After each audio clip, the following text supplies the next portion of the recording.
নিশ্চয় যোৱাকালি সমষ্টি পুনৰ্নিৰ্ধাৰণৰ যি চূড়ান্ত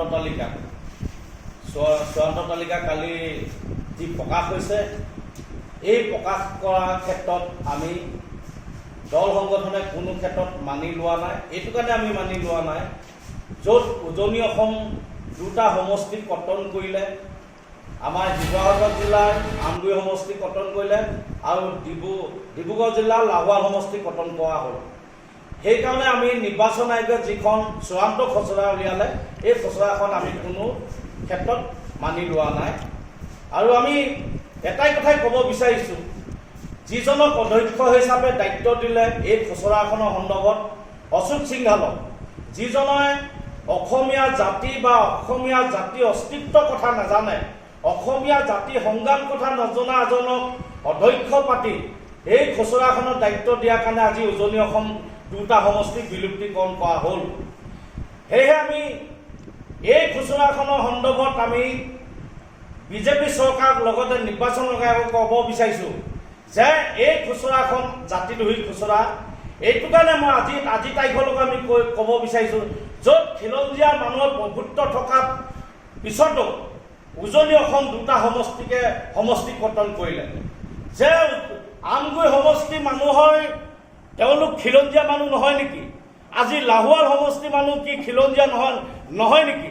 মই নিৰ্বাচন আয়োগক আৰু লগতে অসমৰ মুখ্যমন্ত্ৰীক ক'ব বিচাৰিছোঁ যে আপোনালোকে যিজন অধ্যক্ষ পাতি যি খুচুৰা তালিকা প্ৰস্তুত কৰা যি পৰিকল্পনা কৰিলে, এইজনে আমাৰ যি খিলঞ্জীয়া প্ৰভুত্ব নাইকিয়া কৰাৰ কাৰণে উঠি পৰি লাগি উজনি অসম দুটা সমষ্টিকৈ কৰ্তন কৰিলে।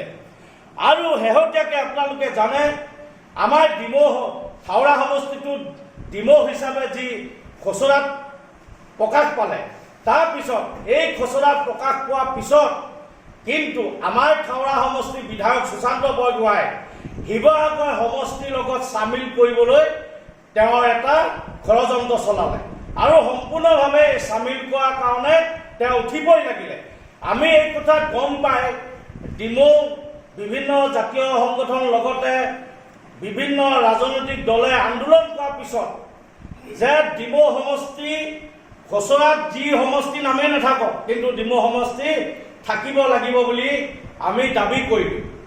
আৰু গৈ আমি গুৱাহাটীত আপোনালোকে জানে নিৰ্বাচন আয়োগ আহিছিলে, তাত শুনানি আছিলে, তাত গৈ আমি শুনানিত গৈ কৈছিলোঁ যে কোনো কাৰণতে শিৱসাগৰ জিলাৰ 4টা সমষ্টি বাহাল ৰাখিব লাগিব।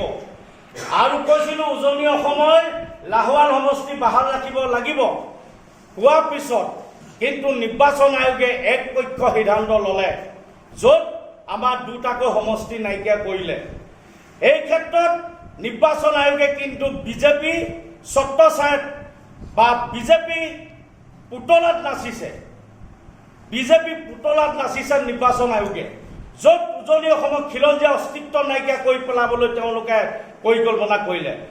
আৰু লগতে আমি হাওৰা সমষ্টিটোৰ লগত ডিমৌ সমষ্টিটো ৰাখিবলৈ আমি যিমান আন্দোলন কৰিলোঁ, কিন্তু আন্দোলন কৰাৰ পিছত আজি বিধায়কে, যিহেতু আপোনালোকে জানে যোৱা পৰহিলৈকে আমাৰ হাওৰা সমষ্টিৰ যিজন বিধায়ক সুশান্ত বৰগোহাঁই কৈ আছিলে যে ডিমৌ সমষ্টি নাথাকে, শিৱসাগৰৰ লগত চামিলকৰণ কৰিছে। আজি কিন্তু এই আন্দোলন আমি আজি আন্দোলন কৰাৰ কাৰণে আমি এইটো নিশ্চয় পাইছোঁ বুলি আমি আশাবাদী যে যদি আমি আন্দোলন নকৰাহেঁতেন হয়তো আমাৰ ডিমৌ সমষ্টি নাইকিয়া হ'লহেঁতেন। সেইকাৰণে আজি আপোনালোকক আমি অৱগত কৰিব বিচাৰিছোঁ যে বিজেপি চৰকাৰে নিৰ্বাচন আয়োগৰ জেপত ৰাখি যি চূড়ান্ত খচৰা উলিয়ালে, এই খচৰাত আমি কেতিয়াও মানি লোৱা নাই, অনাগত দিনতো মানি নলওঁ।